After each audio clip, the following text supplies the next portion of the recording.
Okay, lagyan lang natin ng salt and pepper itong isda natin. Yan. Lagyan lang natin ng luya at spring onion sa ilalim at saka sa ibabaw.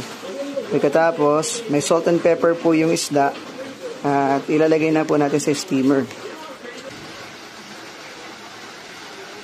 Ito, manggagawa ako ng sauce ng steam. So, naglagay ako dito ng 1 tablespoon. Ito yung pangalawa. Yan. 2 tablespoon na sugar. Tapos, maglagay tayo ng konting oyster sauce. Siguro 1 tablespoon lang.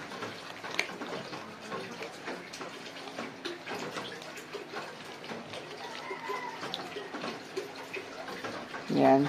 Okay. Tapos, maglagay tayo ng mga 2 tablespoon na soy sauce. 1, 2, hindi pa, mga 4, 3, 4. Yan, 4. Yan. Tapos, maglagay din tayo ng 2 tablespoon ng sesame oil. Okay, 1. Okay, 2. Okay na yan. Yan.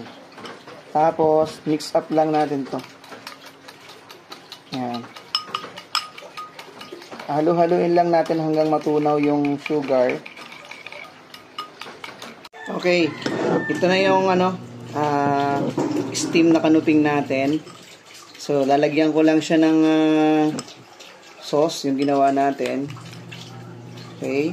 Lagyan lang natin yan dyan. Okay. Lagay natin. Yan. Lagay lang natin yan.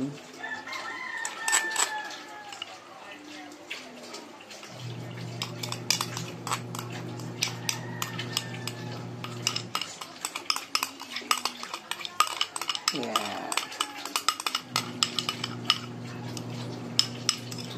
Okay. Pagkalagay natin, okay, lagyan natin ito, yung mga fresh. Yan.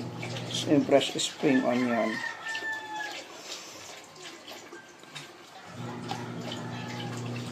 Yan. Tapos, yan. Lalagyan natin to nung yung pinainit na mantika. 3 to 4 tablespoon ng mantika at ilalagay natin yan dito. Yan, ilalagay natin yan dito sa ibabaw.